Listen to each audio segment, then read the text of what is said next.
Olá, seja muito bem-vindo, muito bem-vinda ao quadro Histórias de Imigração. Esse quadro aqui do Imigre Fácil que quer trazer para você histórias inspiradoras de pessoas que já fizeram essa experiência que você está aí pensando, planejando e tomando a sua decisão. E hoje é com alegria enorme que a gente estreia esse quadro aqui com a Renata e o Gil. Muito obrigada, viu, pela presença de vocês, por compartilharem a história de vocês. Eu já quero começar pedindo que vocês se apresentem. Quem são, há quanto tempo estão aqui, o que faziam no Brasil, o que fazem aqui, para a gente poder começar essa conversa. Muito obrigada a você por convidar. E a gente está aqui há o quê? 5 anos e meio, mais ou menos? Já 5 anos e meio. A gente começou a vir, isso faz parte da sua pergunta, a gente começou a vir no começo de 2015 já com essa intenção, já pensando em estudar e já pensando em vir para cá. Mas efetivamente a gente mudou em dezembro de 2015. A gente veio como turista, aí ficou um pouco, analisou, viu se a gente gostava, né? Dentro daqueles 6 meses que pode ficar. Voltamos para o Brasil. Voltamos para o Brasil. Não achamos o que a gente queria, voltamos para o Brasil, voltamos para cá de novo para ver, mas aí a gente achou algo que a gente achou que valia a pena. E a gente comprou um restaurante, aliás, a gente no meio da apresentação a gente não falou, a gente teve um restaurante aqui por 5 anos, então a gente chegou em 2015, achamos um restaurante que a gente entendia que fazia parte do nosso projeto e compramos ele em 2015. Ainda tivemos que voltar para o Brasil para trocar o visto e vir para cá para poder trabalhar, porque tem uma pegadinha nisso que a gente vai te explicar. Não adianta só comprar um negócio, você tem que ter o visto para trabalhar no seu negócio. Uma coisa é você ser dono, uma coisa é você poder trabalhar nele. No nosso caso de visto. No nosso caso de visto, exato. Vamos querer saber detalhes dessa história, mas primeiro eu quero voltar um pouquinho no tempo e saber sobre essa decisão de vir para cá.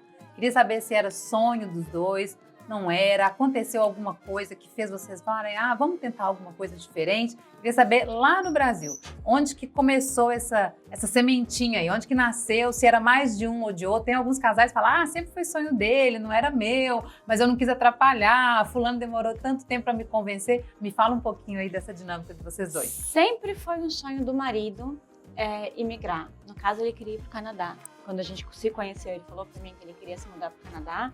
E eu falei para ele que o Canadá eu não ia nem ferrando. Porque é lindo, mas é frio. É frio. Né? Carioca, não falei dá, pra ele, né? não rola. Tanto que as nossas primeiras férias, depois, a gente tinha um negócio no Brasil, na primeira vez que a gente tirou férias, a gente foi pro Canadá. Porque ele queria me mostrar que o Canadá era maravilhoso. E passamos 40 dias lá. Eu falei pra ele, mas você me levou no verão, né? Espera, hein, Gil? Espera. Por isso que a gente tinha esse limite. A gente tinha a Flórida, a gente não podia passar da Georgia. Era Flórida, Texas. E o Texas agora, inclusive, está descartado, né? O Texas esse ano nevou. Então, o Texas já não agora existe já mais saiu como do seu opção. limite. Exato. Mas antes o sonho era Canadá, então Canadá. já era desejo. Eu falei pra ele que eu aceitava me mudar, mas a gente foi ver outros lugares. A gente viajou para vários lugares e sempre pensando, a gente gostaria de ficar aqui, né, em vários lugares do mundo. E até quando a gente tomou a decisão de mudar de fato, a gente falou assim, só dá para ir até ali, porque para cima é muito frio. Então o lugar, isso foi importante. E sobre a decisão, a gente, diferente de algumas pessoas que saem do Brasil não querendo mais estar no Brasil, a gente tinha uma vida muito confortável no Brasil. A gente tinha mais ou menos, eu não vou dizer vencido, mas a gente estava estável. A gente tinha um negócio bacana que estava rodando bem. Mas para a gente, pessoalmente, já não tinha mais desafio. Então a gente chegou num ponto que a gente falou assim, no Brasil, ok, eu vou lá, abro o negócio, trabalho no fim de semana sempre a mesma coisa. E não tem algo novo, não tem alguma coisa que a gente possa conquistar. E a gente sempre gostou daquela filosofia de não deixar todos os ovos na mesma cesta. E a gente falou, vamos deixar 2 países diferentes. Porque se der alguma coisa errada no Brasil, a gente tem Estados Unidos. Se der alguma coisa errada nos Estados Unidos, a gente tem o Brasil. E aí depois, nesses 5 anos, a gente acabou se desfazendo do negócio de lá. Quando a gente chegou, a gente vai falar para você como é que aconteceu isso. Mas esse foi o plano. A gente sempre quis, a gente tinha um sonho. Mas quando a gente viu que nossa vida estava estável demais, fácil demais, começou a ficar chato. Mas nesse momento a gente já tinha tudo pronto, né? A gente já tinha estudado os tipos de visto que eram possíveis para a gente tirar. Legal. Porque, como eu falei, a gente viu vários países e a gente foi vendo, entre as opções que a gente se interessou, quais seriam as condições para a gente ficar. Para a Europa era uma coisa fácil, por nós sermos italianos, mas para cá, quais seriam as condições de fazer o visto? Então a gente já tinha meio que antes da tomada de decisão, a gente já tinha se preparado para ter essa opção, caso fosse a opção escolhida. É interessante, Renata, você falar que vocês estudaram, né, os tipos de visto, que é uma dica que a gente dá para o pessoal que está se planejando, é exatamente ir a fundo nesse conhecimento, né? Isso é uma decisão que exige planejamento, mas que exige também conhecimento, que é o foco do portal Imigrifácil. É exatamente dar essa formação, dar os cursos, e-books, artigos para a pessoa saber, olha, tem essa opção, olha, tem esse visto, olha, por aqui para mim não dá, mas pode ser por aqui. Então, acho que é legal reforçar isso, né? Que vocês então entraram nesse período de estudar e entender quais seriam as possibilidades, né? Uma outra coisa interessante que vocês falaram também, que é dessa visita, que a gente fala de visita de reconhecimento. Algumas pessoas, às vezes, se arriscam assim, não, a gente está indo e está indo para ficar, né? Pode até dar certo, até pode, mas não é o ideal, não é isso? Vocês acham que foi decisivo, por exemplo, ter ido lá ao Canadá e falar, não, é legal, mas só quero passear e depois vir aqui? Vocês vieram algumas vezes para a Flórida antes de... Umas 3 vezes antes para poder ver Legal. se a gente gostava, e uma a gente ficou 5 meses. Inclusive, eu vou falar aqui, tomamos bronca do oficial de imigração, que a gente entrou como turista aqui já pensando em ver negócios. Aí vimos negócio, não fizemos negócio, não compramos nada, fomos embora. Quando a gente comprou, voltou para o Brasil e voltamos para cá, o oficial falou assim, vocês já queriam comprar, vocês estavam Vocês deviam ter avisado quando entraram. Mas a gente não sabia, mas tinha intenção, então... Intenção, né? Isso é tão Isso. interessante. Ficou 4 né? horas Eles com olham o homem a gritando com a gente. intenção. A gente foi para a salinha. Nessa entrada, foram para a salinha. Ele chamou a gente para a salinha e falou, vocês sabiam que vocês iam comprar. E Falou, vocês não, a falaram gente não que vocês sabia. estavam de A férias. turismo. E a gente falou assim, a gente estava num sabático da empresa, então a gente passou 5 meses aqui vendo se era possível. Ele falou, então, se vocês estavam vendo, vocês deviam ter falado isso na entrada pra gente. E vocês declararam como sabático, como turista. Vocês fizeram errado. Então tomamos um belo puxão de orelha naquela vez. Então fica a dica aí, pessoal. Quando a gente fala de intenção, no momento ali da entrevista, né, na imigração, eles levam isso muito a sério, né? O visto ele tem que estar completamente alinhado ao que você realmente veio fazer no país naquele momento. E nesse né? momento que aconteceu essa parada na salinha, a gente já tinha o negócio comprado e já tinha o visto tirado, mas mesmo assim a gente ainda levou bronca. Mas e aí, passar da bronca, então agora vocês estão aqui com o negócio de vocês. Como que foi então esse empreender aqui na América? Ainda mais vocês que já tinham empreendido no Brasil, como é que foi essa chegada aí? Eu não sei se por ter empreendido no Brasil, se isso facilitou a nossa vida ou não. Porque a gente achou que a gente sabia. Isso atrapalhou muito a gente. A gente falou, a gente sabe como funciona, a gente sabe como lidar com funcionário, a gente sabe como fazer divulgação. Então a gente leu os Estados Unidos com os olhos do Brasil. E quando a gente chegou e abriu o negócio, comprou o negócio e começou a operar, a gente viu que a gente não sabia nada. Vocês Nada. abriram um restaurante, Nada. Não é isso? importa que você tenha faculdade, pós-graduação, que você teve um negócio, tinha um negócio em funcionamento de 11 anos, mais ou menos no mesmo estilo. Você pega isso e joga no lixo. Fala assim, eu não sei nada daqui. A gente fala que é rasgar o currículo, né? Rasga Então, o currículo, porque é nasce de tudo novo e vamos diferente. começar. Né? O público é tudo diferente. Eu sempre falo, para você entender isso, você tem que me dar uma folha em branco. Eu não sabia disso na época, né? Mas não funciona, não é uma receita de bolo que funcionou lá, vai funcionar aqui. Pode simplesmente solar aqui. E foi o que aconteceu, a gente teve o que tipo aprender. de atração que a gente tem no restaurante, o tipo de comida, o que faz o americano ou o turista ir a primeira vez no restaurante. Você, no nosso caso, a gente escolheu uma área turística. Isso significa que a pessoa vem e ela volta dali 6 meses, 1 ano, 2 anos, Se às vezes, volta. se Então volta. não tem uma recorrência, né? Não tem Então não é o fidelizar, mas você precisa conquistar ele a ponto dele fazer uma bela review. E aí você atrai mais gente. E não era o nosso caso lá no Brasil, por exemplo. Então isso do turista foi uma coisa que impactou muito a gente. Algumas coisas de conhecimento. Quando a gente comprou o restaurante, o antigo dono, ele fazia divulgação por flyer. Ele contratava pessoas que pegavam flyers, iam nos hotéis e deixavam Debaixo das das portas. Então, acho que quem já teve por aqui já viu isso. Você chega no hotel, tem um flyer embaixo 20 da porta. milhões de flyers embaixo da porta. Isso. E a Só maioria... Isso é proibido. Exato. Só que a gente não sabia. Isso não é só proibido, isso é ilegal.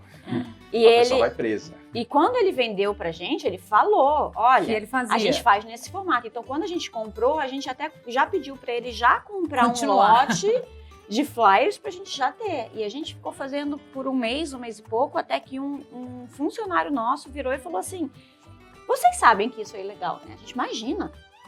Funciona super. Aí ele, mas não pode. Aí a gente foi procurar saber. Aí a gente conversou com a polícia, conversou com o advogado.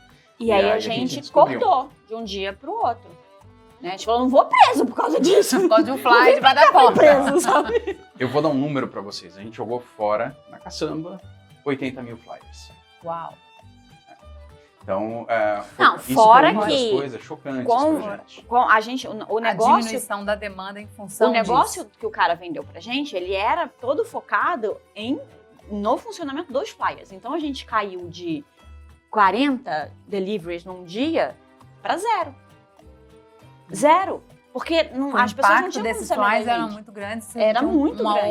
uma outra forma de divulgação que fosse Exato. tão eficaz quanto esses flyers debaixo da porta. Isso. pra E zero. aí? E aí? Quais foram as cenas dos Né? próximos Ai, capítulos? foram horríveis as cenas.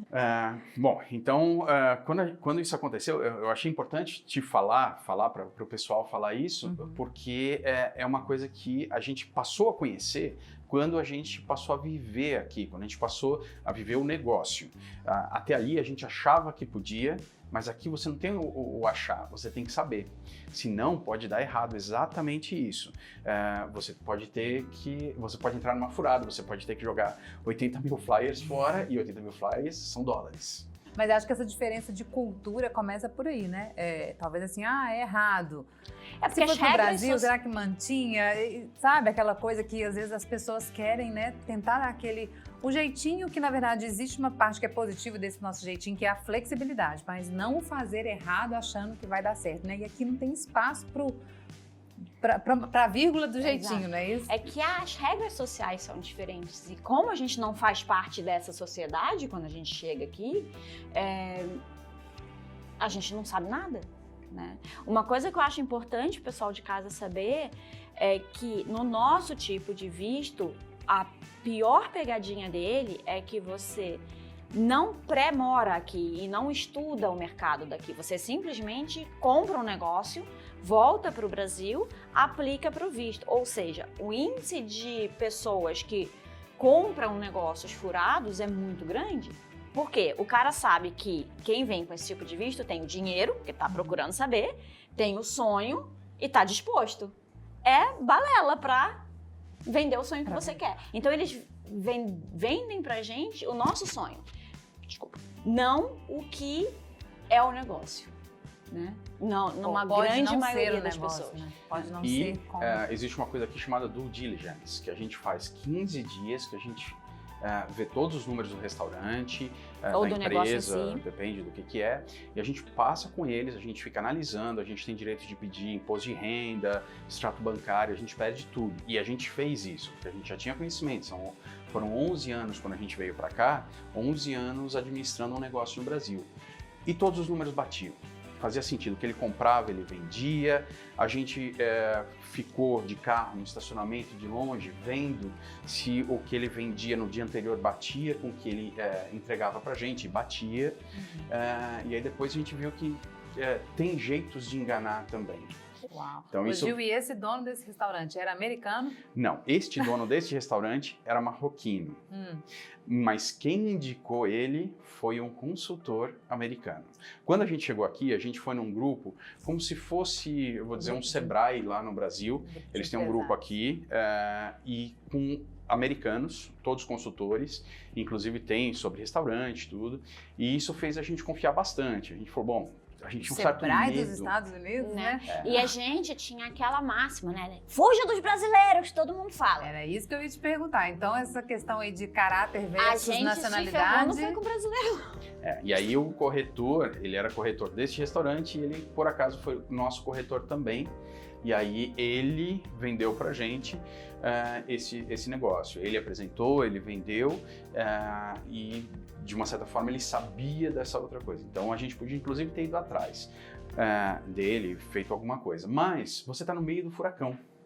Você está no meio do negócio e você fala, vou parar o meu negócio para ir atrás de advogado, fazer um processo, fazer alguma coisa assim. Você fala, não, eu preciso resolver o meu negócio. E aí a gente focou no negócio para fazer ele funcionar, porque a gente já tinha comprado, já tinha pago grande parte, fizemos um acordo sobre o pagamento e continuamos tocando o negócio. Mas fique bem atento, a gente recebeu um conselho que a gente não foi atrás na época, a gente não fez, mas teve uma pessoa que falou pra gente, contrata uma consultoria. As grandes consultorias, eu não vou citar nomes aqui, mas elas têm divisões normalmente que eles analisam os mercados. Ele fala assim, se este negócio neste mercado ele é lucrativo ou não, ele não é lucrativo. É caro isso? É um pouco caro, mas frente ao investimento que a gente fez, teria valido a pena. A gente não teria passado por esse começo que a gente passou. Eles teriam detectado talvez essas divergências ou feito uma análise pontual sobre o valor daquele negócio nesse mercado. Isso, e eles conheceriam o mercado daqui, porque eles usariam consultores daqui e falariam isso pode, isso não pode, por exemplo. Este aqui, ele está dentro dos números do mercado, esse aqui não está dentro dos números. Que é a diferença de quem está chegando e que não tem essa vivência e essa realidade do mercado. Não sabe nada. Nosso tipo de visto, a pessoa que está chegando não sabe absolutamente nada. Renata e Gil pelo caminho. E agora? A gente olha para trás assim, o que vocês veem de mais positivo de toda essa trajetória? Desde o dia que colocaram os pés aqui. Apesar de tudo isso, o restaurante, esse visto, ele permitiu que a gente viesse para cá e a gente gosta muito da vida aqui. A gente tem uma coisa que não é todo mundo que tem, nós temos dupla cidadania. Era muito mais fácil para a gente, por exemplo, ter ido para a Europa, mas a gente preferiu vir para os Estados Unidos. Por quê? A vida aqui a gente acha mais interessante, ela tem mais possibilidades, Orlando é muito gostoso de viver, essas possibilidades de você criar um negócio, de você trabalhar, de você ter uma segurança, de você estar estável. Então, foi uma escolha nossa pelos Estados Unidos. Então, apesar disso tudo que a gente passou, a gente gosta de estar aqui. A gente talvez fizesse de novo. Aliás, eu acredito que a gente faria de novo se a gente tivesse. Talvez não do mesmo jeito. Depende, né? Se fosse a gente com o mesmo agente antes, sem saber nada como a gente sabia, sim. O agente hoje ia ter que ver melhor. Então isso, assim, que eu tô falando é que foi uma escolha, é muito difícil. A gente chegou a desistir, teve um episódio, por exemplo, que eu propus para ela da gente fechar a porta e ir embora.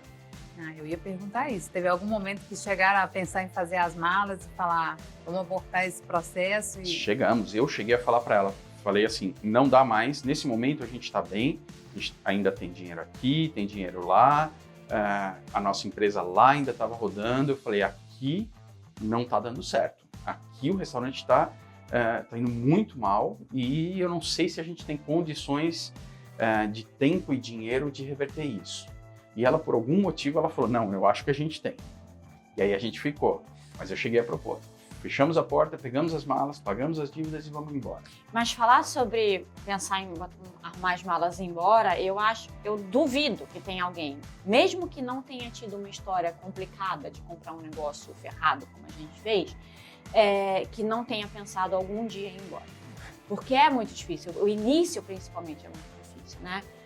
Eu sempre falo que é como se pegasse uma árvore centenária e realocasse ela em outro lugar, né?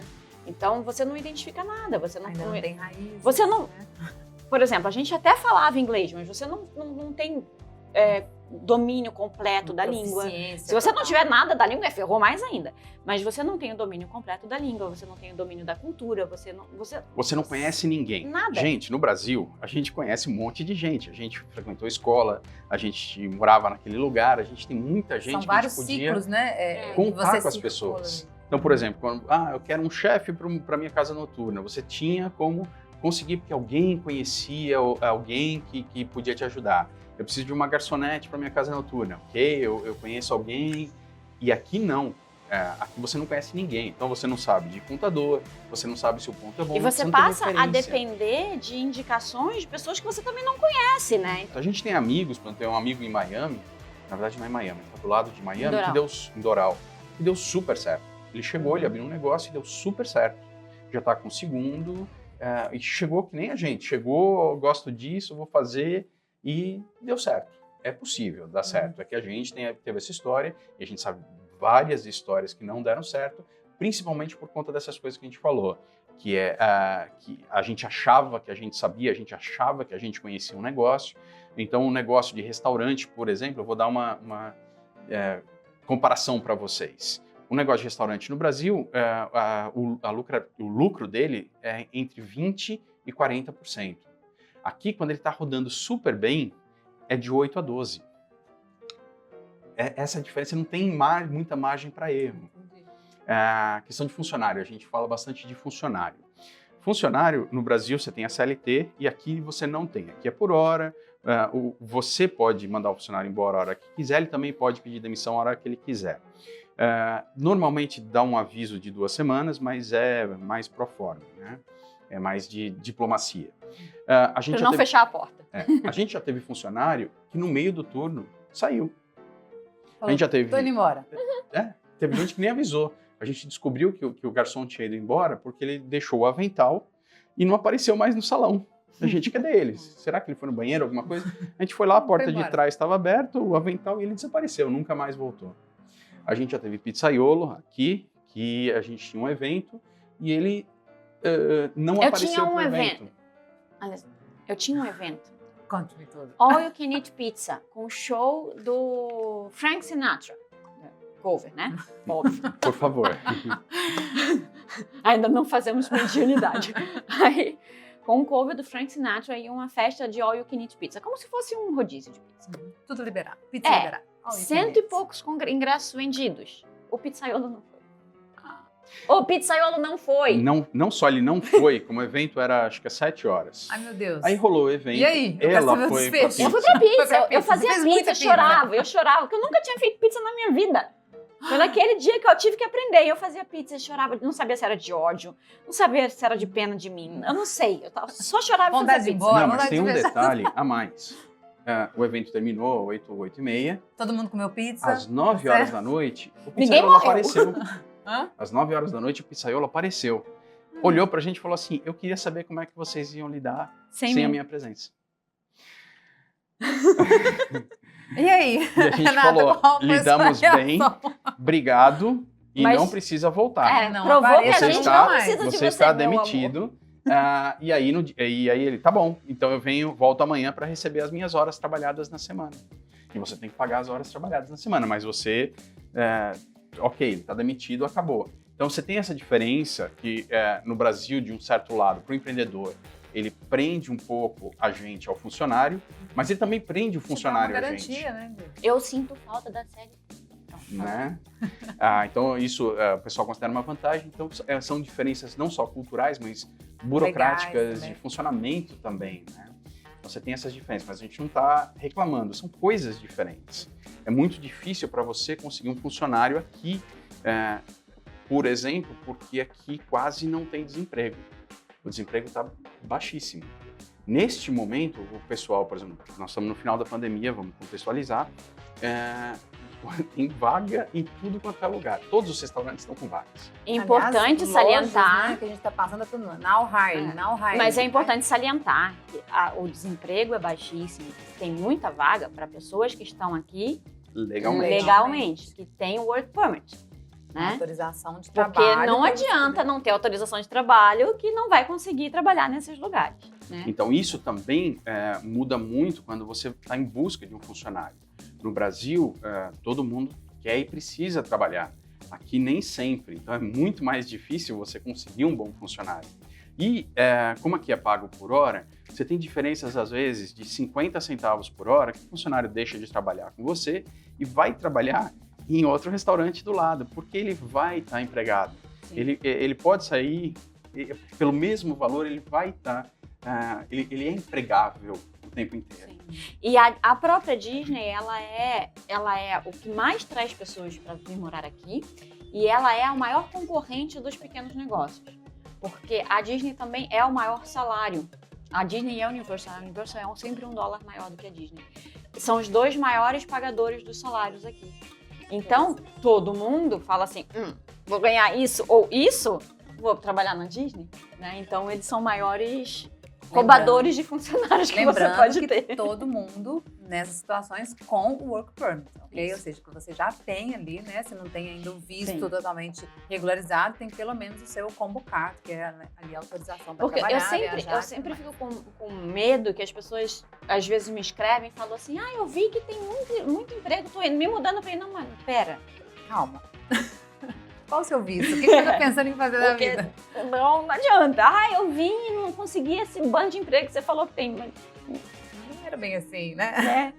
Por isso que o portal Imigrifácil está se levantando aqui como uma plataforma confiável para você estudar, conhecer os vistos, saber como que você se enquadra, em qual deles você se enquadra, para já saber, né, como colocar o pé aí nessa água nova, né? Completamente na furada, né? Que a gente, mesmo estudando muito, mesmo tendo feito tudo que era possível para nos organizar, ainda foi furadinho. Eu tenho um outro exemplo de coisa que a gente fala sobre estudar e ter conhecimento. Aqui, a gente, quando você entra como turista, você tem os 6 meses no período de 1 ano. A gente ficou 5 meses, voltamos para o Brasil. Quando a gente voltou para cá, a gente voltou, eu não lembro, no segundo semestre, mas não fazia 1 ano ainda fiscal. Ia girar o ano quando a gente estivesse aqui. Acho que a gente voltou em dezembro, uma coisa assim. A gente falou, bom, virou o ano, a gente renova. A gente tem mais 5 meses.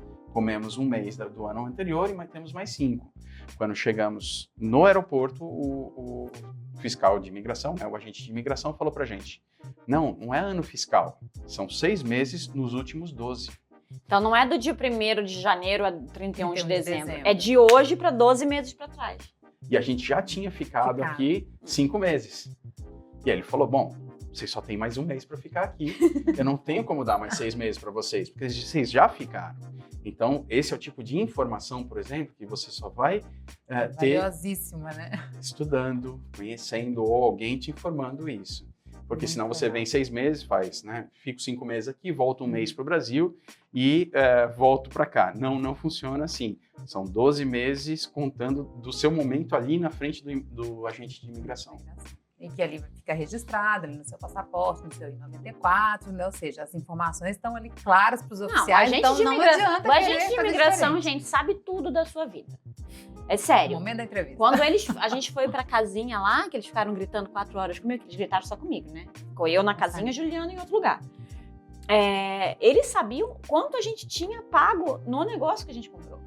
E é importante, é uma coisa que a gente aprendeu muito aqui nos Estados Unidos, que você tem que falar sempre a verdade. Nada mais do que a verdade. Esconder.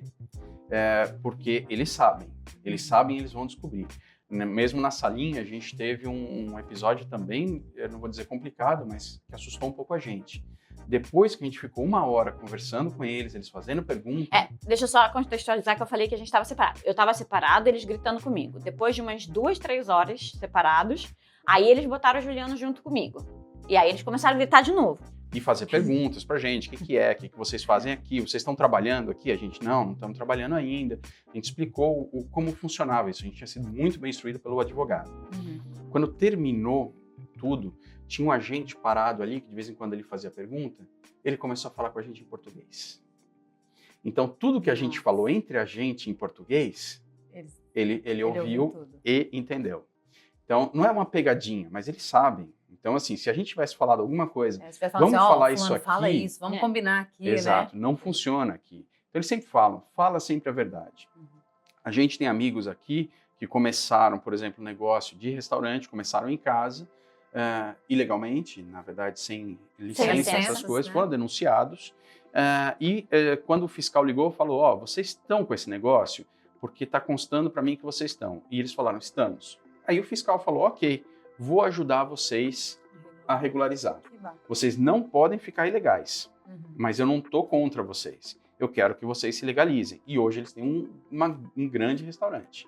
Mas eles começaram assim. É porque uma coisa é estar errado falando a verdade, né? Outra coisa é mentir e ainda estar numa situação irregular, né? Então, nunca minta aqui, oficial de imigração, para algum fiscal, para todo mundo, você tem que falar a verdade. Não mente nem pro seu amiguinho, que ele nunca mais vai falar com você.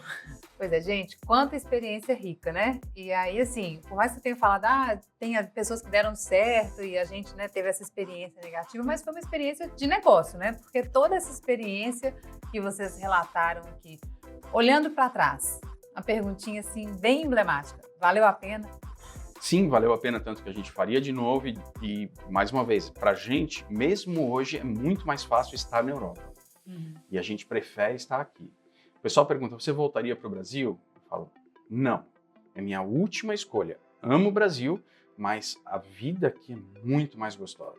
A vida aqui, ela tem, além de ser mais segura, ela é segura não só no sentido de violência, mas ela é mais segura no sentido de você sabe o que vai acontecer amanhã. Você tem possibilidade de fazer algumas coisas. A gente gosta muito de algumas características. É mais estável, né? Tipo... A gente gosta muito do senso de comunidade deles. Isso é muito legal que o americano tem e que em algum momento a gente meio que perdeu no Brasil. Então é o vizinho, aquela comunidade, aquele bairro tomando conta da escola, tomando conta das ruas, tomando conta da polícia. É raro acontecer, mas teve, acho que foi aqui em Celebration, inclusive, teve um assalto e o xerife no dia seguinte não tinha pista. E os moradores começaram a ligar pro xerife, cobrando ele, falando, e aí? Porque tinha tido um assalto. Né? E no dia seguinte, às 2 da tarde, já tava, ó...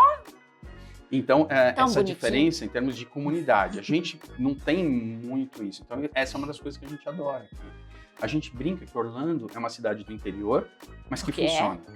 Funciona tudo. Funciona internet, funciona trânsito, rua... Tudo fecha 9 horas da noite, mas funciona. Tudo fecha É 9 uma horas cidade da noite. interior. A gente mora numa cidade interior, né? Mas que tem cultura, que tem lazer, que tem muita Uma coisa, qualidade de tem uma vida, né, qualidade que a de gente- vida muito boa. A gente ressalta isso. Eu, por exemplo, não sou grande fã dos parques. Não sou, ela fica brava comigo, mas eu não sou grande fã. E eu acho que Orlando tem muito mais que isso. Eu tenho E ainda experiências tem isso, e né? coisas muito interessantes aqui em Orlando. Não, Orlando tem muita coisa para fazer. Segundo o Visit Orlando, que seria o departamento de turismo, se você fizer uma coisa diferente por dia, você passa todos os dias do ano fazendo algo. Quem tem filhos comenta que tem muita coisa acontecendo na escola, atividades fora da escola. Renata, e o Gil não é muito de parques, e você? Você gosta de parques? Você passa muito tempo nos parques? Conta pra mim. Conta pro pessoal de casa. Eu adoro. E eu trabalho no parque, né? Eu trabalho atualmente no Epcot. E, gente, Você é uma cast member. eu sou uma cast Aquelas member. pessoas felizes que atendem a gente todo dia quando a gente vai lá. E eu sou uma cast member. E eu trabalhava no Magic Kingdom. E eu ia todo santo dia, né? Quer dizer, 5 vezes por semana. E eu chorava todos os dias. Então, porque eu Chorava gosto de... de emoção. Ai, vou ver o muito castelo, lindo. ver o Mickey. É muito lindo. A Juliana me zoava que às vezes eu ia fazer o encontro com o Mickey e o restaurante que eu trabalhava no Magic Kingdom era de frente aonde você encontra o Mickey. E aí a gente ia, quando as raríssimas vezes que ele foi comigo, e aí eu falava, vamos ver o Mickey. Aí eu chegava lá pra ver o Mickey, eu ficava pulando feliz, e ele assim, jura? De novo? Não, ela gosta Eu muito. gosto. Eu Faz gosto todas as muito. atividades, vira e mexe, vai E eu no adoro. parque. Eu, assim, tudo que tem de diferente para cast member eu faço, tudo que tem de diferente para guests que eu posso ir eu faço. E eu gosto muito dos meus amigos que trabalham comigo, eles têm um senso de comunidade muito grande. Então, isso é uma coisa muito engraçada do americano, que ele tem um senso de comunidade em todas as áreas que ele vive. Então, é a comunidade da escola, a comunidade do condomínio, a comunidade do bairro, a comunidade do trabalho. Isso é muito legal, né? Então a gente se ajuda muito. Eu gosto muito. Tem Vale muito a pena ir na Disney. uma coisa que ela adora fazer, quando a gente vai lá, ela fica no canto. Quando você entra no Magic Kingdom, você entra e tem uma rotatória. Você passa na rotatória, assim que termina essa meia rotatória, você dá de frente pro castelo. E nessa hora as Main pessoas Street choram. ali. Então ela adora ver as Eu pessoas fico na frente do passando a confectionário, esquina. só olhando. Aí eu fico sentada ali Se olhando. emocionando. Aí eu fico chorando, as pessoas choram e eu choro também.